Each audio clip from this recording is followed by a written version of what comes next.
বালিশ চাটা। আমি আর বেশি কিছু বললাম না। হয় পুলিশের কাছে মামলায় ধৃত, আর না হলে মেরুদণ্ড বিক্রি করে বালিশ চাটা ঋতব্রত। এই দুটো ছাড়া গদ্দারদের উপায় নেই।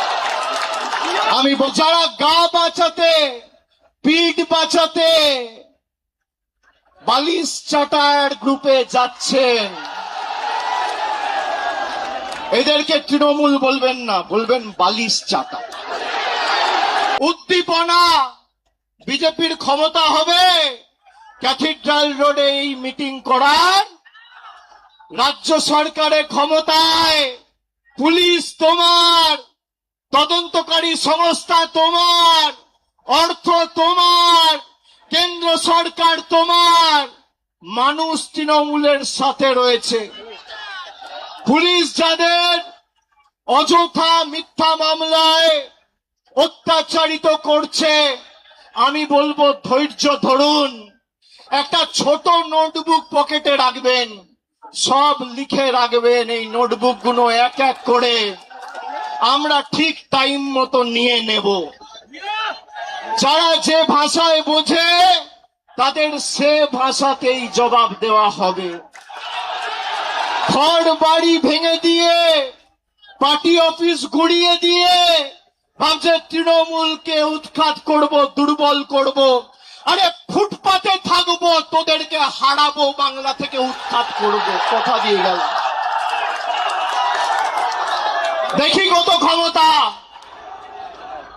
কি করবেন, কি করবে বিজেপি? জেলে রাখবে, মিথ্যা মামলায় ঢোকাবে, ঢোকাও, তাও বশ্যতা স্বীকার করব না। মেরুদণ্ডটা ফর সেল নয়। যারা মমতা ব্যানার্জির ছবিকে পিছনে রেখে আর জোড়া ফুল চিহ্নটাকে সামনে রেখে 2024 নির্বাচনে জিতেছে, তারা বলছে আমরা এখন এনডিএ কে সমর্থন করব। মানুষ ক্ষমা করবে? করবে? আপনাদের মধ্যে অনেকে কাউন্টিং এ ছিলেন, কিভাবে বিজেপি কাউন্টিং এ চুরি করে জিতেছে আপনারা সাক্ষী রয়েছে। যারা রামের নামে ভোট চেয়েছিল, সেই রাম মন্দিরে চুরির দায় এই বিজেপির। রাম মন্দিরে নোট চুরি আর ইভিএম এ ভোট চুরি, এই হচ্ছে বিজেপির প্রকৃত স্বরূপ। যারা 21শে জুলাইয়ের কর্মসূচি আটকাতে চেয়েছিল, ভারতীয় জনতা পার্টির সরকার 21শে জুলাই হলো, বিজেপি সরকার 21শে জুলাই আটকাতে পারলেন। শুভেন্দু অধিকারী 21শে জুলাই আটকাতে পারলেন। অমিত শাহ 21শে জুলাই আটকাতে পারলেন। কলকাতা পুলিশ 21শে জুলাই আটকাতে পারলেন। আজকের এই সমাবেশ প্রমাণ করে দিচ্ছে তৃণমূল কংগ্রেসের কর্মীদের কোনো বিকল্প নেই। যারা নিজেদের তৃণমূল বলে দাবি করত, গিয়ে একবার দেখে আসুন মেয়র রোডে যে কটা লোক রয়েছে, গ্রামে জেসিবি দিয়ে মাটি কোপানোর সময়ের থেকে বেশি লোক হয়। ভালো তৃণমূল, তাই না? কর্মী কোথায়? জনতা কোথায়? মমতা বন্দ্যোপাধ্যায় যেখানে, জনতা সেখানে। অনেক বড় কেউকেটা হয়েছেন। এই গাছগুলো দেখছেন, একটা পাতা যদি ঝরে পড়ে যায়, একটা ডাল যদি কেউ কেটে ফেলে দেয়, তার সবুজ আর কেউ ধরে রাখতে পারে না। সেই ডালের মধ্যে, পাতার মধ্যে আর কোনোদিন প্রাণ কেউ সঞ্চার করতে পারে না। তার শক্তি তার শিকড়ে, একইভাবে তৃণমূলের শিকড়ের নাম মমতা বন্দ্যোপাধ্যায়, যার আদর্শ আন্দোলনকে সামনে রেখে হাজার হাজার লক্ষ লক্ষ কর্মীরা আপসহীন লড়াই সংগ্রাম করে দলকে আজকে বটবৃক্ষে পরিণত করেছে। তারা যদি ভাবে যে গদ্দারি বেঈমানি করে দলকে দুর্বল করব, তৃণমূল কংগ্রেস আরো শক্তিশালী হবে। যারা আজকের সভায় এসছেন, আমি কুর্নিশ জানাই প্রত্যেকটা কর্মীকে। যারা বলেছিল তৃণমূল কংগ্রেস শেষ, তৃণমূল কংগ্রেসকে পুড়িয়ে ছাড়খাড় করে দেব, সেই আগুনের স্ফুলিঙ্গ থেকে নতুন অগ্নিশিখার জন্ম হবে এবং তৃণমূল কংগ্রেস আরো শক্তিশালী হবে আগামী দিন। কারোর ক্ষমতা নেই। আর বিজেপি যদি মানুষের রায় জিতে থাকেন, তাহলে এত ভয় কেন? তৃণমূল কংগ্রেসের কর্মীদের মিথ্যা মামলায় জেলে ঢোকানো, নেতাদের উপর যারা মমতা বন্দ্যোপাধ্যায়ের সাথে এখনো আছে তাদেরকে ভয় দেখানো, তৃণমূল কংগ্রেসকে চমকে ধমকে লাভ নেই। এত মামলা দিয়েছে আমার উপর, একদিকে ইডি, একদিকে সিবিআই, একদিকে ইনকাম ট্যাক্স, একদিকে সিআইডি, একদিকে এসটিএফ।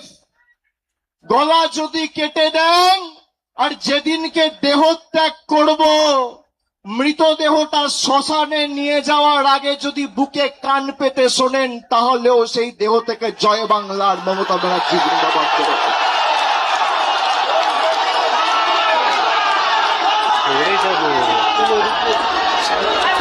ইতিহাস প্রতিকূলতার বিরুদ্ধে প্রলোভনকে উপেক্ষা করে যারা লড়াই করে, ইতিহাস তাদেরকে সমর্থন করে, গদ্দারদের সমর্থন করে না। 5 ওয়াট 10 ওয়াটের বাল্ব সে এখন ভাবছে আমি হ্যালোজিন হয়ে গেছি। আরে বিদ্যুৎ সঞ্চার করছে মমতা ব্যানার্জি, শক্তি কেন্দ্র মমতা বন্দ্যোপাধ্যায়, যার আদর্শকে সামনে রেখে আপনার রাজনৈতিক পরিচয়, পথ চলা। যদি কেউ নিজের মাকে ত্যাগ করে, সে সন্তানকে সৃষ্টিকর্তা সর্বশক্তিমানও কোনোদিন ক্ষমা করে না। যারা গেছে, আমি নেত্রীকে অনুরোধ করব, দয়া করে আগামী দিনে একটাকেও ফেরত নেবেন না, একটাকেও ফেরত নেবেন না। আজকের এই কর্মী সমর্থকদের উৎসাহ উদ্দীপনা, বিজেপির ক্ষমতা হবে ক্যাথিড্রাল রোডে এই মিটিং করার, রাজ্য সরকারের ক্ষমতায়, পুলিশ তোমার, তদন্তকারী সংস্থা তোমার, অর্থ তোমার, কেন্দ্র সরকার তোমার, মানুষ তৃণমূলের সাথে রয়েছে। পুলিশ যাদের অযথা মিথ্যা মামলায় অত্যাচারিত করছে, আমি বলবো ধৈর্য ধরুন। একটা ছোট নোটবুক পকেটে রাখবেন, সব লিখে রাখবেন। এই নোটবুক গুলো এক এক করে আমরা ঠিক টাইম মতো নিয়ে নেব।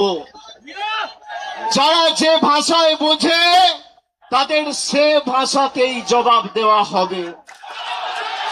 ঘর বাড়ি ভেঙে দিয়ে, পার্টি অফিস গুড়িয়ে দিয়ে ভাবছে তৃণমূলকে উৎখাত করব, দুর্বল করব।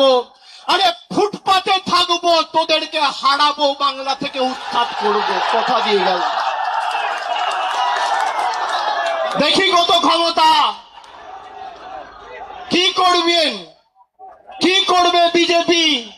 জেলে রাখবে, মিথ্যা মামলায় ঢোকাবে, ঢোকাও।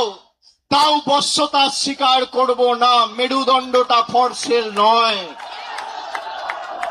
যারা মমতা ব্যানার্জির ছবিকে পিছনে রেখে আর জোড়া ফুল চিহ্নটাকে সামনে রেখে 2024-এ নির্বাচনে জিতেছে, তারা বলছে আমরা এখন এনডিএ কে সমর্থন করব। মানুষ ক্ষমা করবে? করবে? আপনাদের মধ্যে অনেকে কাউন্টিং এ ছিলেন, কিভাবে বিজেপি কাউন্টিং এ চুরি করে জিতেছে আপনারা সাক্ষী রয়েছে।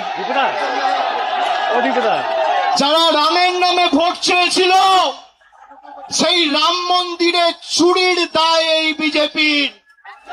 রাম মন্দিরে নোট চুরি আর ইভিএম এ ভোট চুরি, এই হচ্ছে বিজেপির প্রকৃত স্বরূপ। আর যারা গা বাঁচাতে, পিঠ বাঁচাতে বালিশ চাটার গ্রুপে যাচ্ছেন, এদেরকে তৃণমূল বলবেন না, বলবেন বালিশ চাটা। খালি বিসি বললেই হবে। বিসি, বিসির অনেক মানে হয়। বালিশ চাটা, আমি আর বেশি কিছু বললাম না। হয় পুলিশের কাছে মামলায় ধৃত, আর না হলে মেরুদণ্ড বিক্রি করে বালিশ চাটা ঋতব্রত। এই দুটো ছাড়া গদ্দারদের উপায় নেই। আমি বক্তব্য দীর্ঘায়িত করব না, খালি আপনাদের বলবো আপনারা শক্ত থাকুন। আমাদের আগামী দিনের লড়াইয়ের ময়দানে আবার দেখা হবে। বিশেষ করে যে সমস্ত তৃণমূল কংগ্রেসের নির্বাচন সিম্বলে, তৃণমূলের সিম্বলে, জোড়া ফুল সিম্বলে নির্বাচিত হয়ে যারা পিঠ বাঁচাতে নিজেদের মেরুদণ্ড বিক্রি করে ওদিকে গেছে, আমরা প্রত্যেকটা বিধানসভায় গিয়ে মানুষের কাছে ক্ষমা প্রার্থনা করে আসব। আগামী দিন লড়াইয়ের ময়দানে দেখা হবে। আমি তৃণমূল কংগ্রেসের নির্ভীক, সাহসী, সংগ্রামী, দেবতুল্য কর্মীদের আমার অন্তরের শ্রদ্ধা, কৃতজ্ঞতা, প্রণাম এবং কুর্নিশ জানিয়ে আমার বক্তব্য এখানে শেষ করছি। এরপর নেত্রী বলবেন, তার কথা আমরা শুনব। জোরে বলুন, জয় বাংলা, জয় বাংলা, জয় বাংলা, জয় বাংলা, জয় বাংলা, জয় বাংলা, জয় বাংলা, জয় বাংলা, জয় বাংলা, জয় বাংলা, জয় বাংলা, জয় বাংলা। অনেক অনেক ধন্যবাদ, নমস্কার। আমাদের মাননীয় নেত্রী